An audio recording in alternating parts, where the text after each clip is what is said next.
तो देखिए, अब शांति वार्ता ईरान और अमेरिका के बीच खत्म होती दिखाई दे रही है। ऐसे में अब ईरान ने भी पूरी तैयारी कर ली है।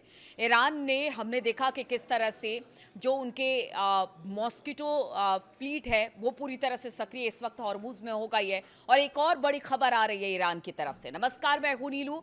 तो ईरान ने अपनी हल्की पनडुब्बियों को हॉर्मुज स्ट्रेट में तैनात करने का फैसला कर लिया है। जी हाँ, जो फारिस की खाड़ी है वहां पर जो डॉल्फिन कहे जाने वाली पनडुब्बियां ईरान की हैं, दुश्मन के जहाज़ों और जो उनके जंगी जहाज़ हैं उसको निशाना बना सकती है। अब ईरान ने उसे हॉर्मुज़ में उतारने का ऐलान कर दिया है। ईरान की ओर से यह ऐलान ऐसे समय में किया गया है जब पूरे स्ट्रेट ऑफ हॉर्मुज़ में अमेरिका के साथ उनका जो तनाव है वो बिल्कुल चरम पर है। दोनों देशों के जो बीच है इस हफ्ते गोलीबारी के बाद हॉर्मुज़ के आसपास भारी तनातनी है। इसके बाद हमने देखा कि किस तरह से अमेरिकी जहाज़ ईरानी जहाज़ों को निशाना बना रही है। इसके अलावा अगर ईरान की बात की जाए तो अरब देशों में ज़बरदस्त तरीके से हमले हुए हैं। हालांकि ईरान की तरफ से किसी तरह का कोई बयान नहीं आया है और जो एक्सपर्ट है उनका मानना है कि हो सकता है कि जो बातचीत अमेरिका ईरान के बीच चल रही है उसको डिरेल करने की शायद किसी की साजिश है। ऐसा पूरी तरह से अभी तस्दीक इस बात की नहीं हो पाई है, लेकिन ऐसा माना जा रहा है क्योंकि बातचीत करने के लिए इंटरेस्टेड दोनों है, अमेरिका और ईरान। लेकिन इसी बीच तनातनी भी बनी हुई है। ऐसे में ईरान की ओर से पनडुब्बियों की तैनाती समुद्र में चल रहे टकराव को और ज्यादा बढ़ा देगी। अगर ईरान अपने पनडुब्बियों यानी डॉल्फिन पनडुब्बियों को उतार देती है तो आप समझिए कि किस तरह से ईरान अब पूरी तरह से तैयार दिखाई दे रहा है हॉर्मुज में लड़ाई के लिए। ईरान नेवी के commander real admiral Shahram Irani की ओर से रविवार को ऐलान कर दिया गया कि स्वदेशी रूप से निर्मित यानी कि अपने ही देश में बनी ये पनडुब्बियां हैं जिसे फारस की खाड़ी की डॉल्फिन को हॉर्मुज स्ट्रेट में अब उतार दिया गया ईरान की तरफ से। बयान में उन्होंने कहा कि खतरों, क्षमताओं और ऑपरेशन जरूरतों के आधार पर इन सबमरीन्स को तैनात किया गया है, क्योंकि जिस तरह के हमले, जिस तरह की नाकेबंदी इस वक्त अमेरिका ने कर रखी है स्ट्रेट ऑफ हॉर्मुज में, उसे लेकर यह काफी अहम माना जा रहा है। और अब ईरान कह रहा है कि आप हमारे ऊपर हमला करेंगे तो हम भी जबरदस्त तरीके से इसका जवाब देंगे। बातचीत जो 14 सूत्रीय प्रस्ताव था उसका जवाब देने के बाद टेंशन और बताया जा रहा है कि बढ़ गई है। अब ईरान और जो है वो अपनी तरफ से हमले की तैयारी कर रहा है। इधर अगर ट्रंप की बात की जाए, उन्होंने ईरान के जवाब को खारिज कर दिया है, नेतन्याहू से बात कर लिया है और भारत में ईरान के दूतावास के एक्स अकाउंट पर भी इस बात को कहा गया है। बताया जा रहा है कि फारस की खाड़ी की डॉल्फिन हर समय अलर्ट पर रहती है और कार्रवाई के लिए तैयार रहती है। यह हल्की पनडुब्बियां हॉर्मुज स्ट्रेट के रणनीतिक जल क्षेत्र में समुद्र तल में लंबे समय तक विश्राम कर रही थी, यानी कि बॉटम रेस्ट हो रहा था। लेकिन अब जिस तरह की स्थिति वहां पर बन रही है, इससे दुश्मनों के जहाज को नष्ट करने के लिए ईरान ने इसे लगा दिया है। ये ईरान के जो दूतावास है भारत में जो है उनकी तरफ से भी एक्स हैंडल पर ये पोस्ट करके जानकारी दे दी गई है। तो देखिए, अब पूरी तरह से ईरान भी तैयार है। ईरान नेवी की ओर से बताया गया कि उनकी ये पनडुब्बियां ना सिर्फ दुश्मन जहाजों को ट्रैक करती है बल्कि साथ ही जरूरत पड़ने पर हमला भी कर सकती है। दुश्मन के जहाजों को ट्रैक करने और उन्हें बेअसर करना इन पनडुब्बियों की क्षमता का ही एक अहम हिस्सा है जो समुद्र में इनकी ताकत को बढ़ाता है। तो आप देखिए किस तरह से अब ईरान पूरी तरह से अलर्ट है, घेरने की कोशिश स्ट्रेट ऑफ हॉर्मुज में अमेरिका को करने की कोशिश कर रहा है, क्योंकि उसे पता है कि नाकेबंदी अभी फिलहाल नहीं हटा रहा है अमेरिका। उसने ईरान के जवाब को दरकिनार कर दिया है, इसलिए टेंशन बरकरार है। दूसरी तरफ एक और खबर आ रही है, क्योंकि बात अमेरिका और इसराइल की हो रही है, क्योंकि जब ईरान ने अपना जवाब अमेरिका के पास भेज दिया उसके बाद जो इसराइल है उससे बातचीत हुई है ट्रंप की।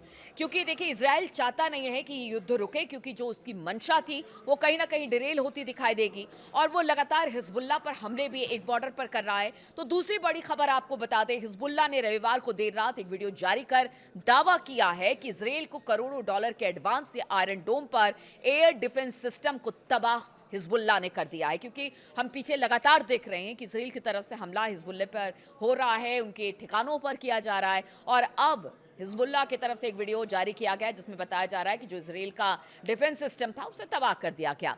इस हमले में फर्स्ट पर्सनल व्यू यानी कि एफपीवी ड्रोन का इस्तेमाल किया गया। यह आयरन डोम जो है वो इसराइल की उत्तरी सीमा पर हिजबुल्लाह के हमलों को रोकने के लिए ऑपरेट किया जा रहा था, यानी वहां पर जितने हमले हो रहे थे यही आयरन डोम था जो वहां पर रोक रहा था। और इसी दौरान उस पर ड्रोन से हमला किया गया हिजबुल्लाह की तरफ से। हालांकि फिलहाल इसराइल डिफेंस फोर्स यानी आईडीएफ की तरफ से इस पर अभी किसी तरह की कोई प्रतिक्रिया प्रतिक्रिया नहीं दी गई है, लेकिन इजरायली मीडिया रिपोर्ट्स के मुताबिक अनौपचारिक तरीके से ही जो आईडीएफ है उसकी तरफ से ये वीडियो जारी किया गया है। और अब जो लोग हैं, जो एक्सपर्ट हैं, वो इसकी प्रामाणिकता पर भी सवाल उठा रहे हैं कि क्या वाकई में ऐसा हुआ है, क्योंकि देखिए अभी किसी जो वीडियो जारी किया उस पर कोई भी कुछ भी बोलने को तैयार नहीं है।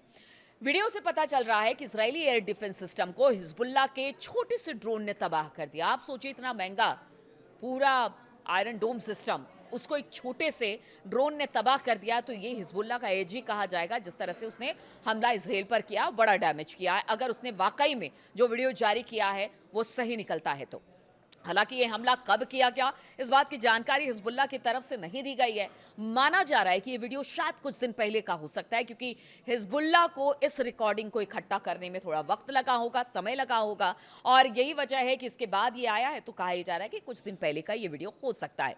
इजरायली डिफेंस फोर्स भी बहुत छोटे FPV ड्रोन का मुकाबला करने में संघर्ष करती दिखाई दे रही है। ये ड्रोन खास केबल्स और मैनुअल ऑपरेटर का इस्तेमाल करके IDF की ड्रोन जैमिंग और ट्रैकिंग की एडवांस टेक्नोलॉजी को मात देता है। यानी कब वो कहां से घुस जाए और किस तरह से हमला हो जाए, ये कुछ कहा नहीं जा सकता। उनके जो डिफेंस सिस्टम है ना, वो भी इसे पकड़ने में नाकामयाब साबित हो रहे हैं।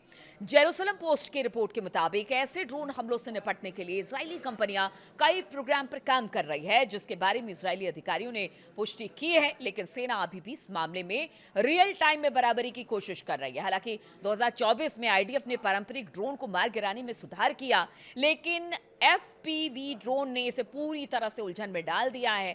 आपको याद होगा, यूक्रेन ने भी FPV ड्रोन हमले में रूस के कम से कम 6 लड़ाकू विमानों को तबाह किया था। यह काफी छोटा होता है मगर बहुत ज्यादा घातक होता है।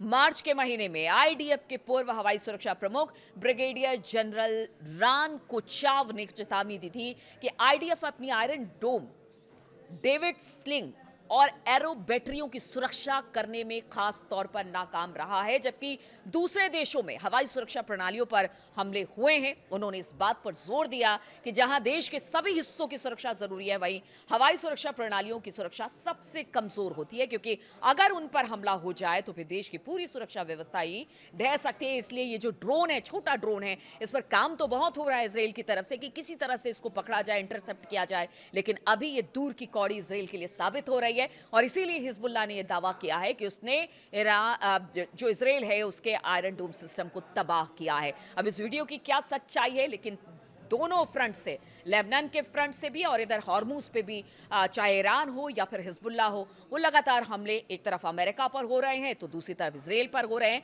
क्योंकि यही दोनों मिलकर जो ईरान है या फिर ईरान के प्रॉक्सीज हैं उन पर हमला कर रहे हैं, उनको टारगेट कर रहे हैं। तो उनकी तरफ से भी कहा गया है कि जब तक इन दोनों देशों को सबक नहीं सिखा दिया जाएगा तब तक वो नहीं रुकने वाले हैं, नहीं झुकने वाले हैं। और ये हमले यही बात बयां कर रहे हैं। बहुत बहुत शुक्रिया आपका मेरे साथ इस वीडियो में शामिल होने के लिए।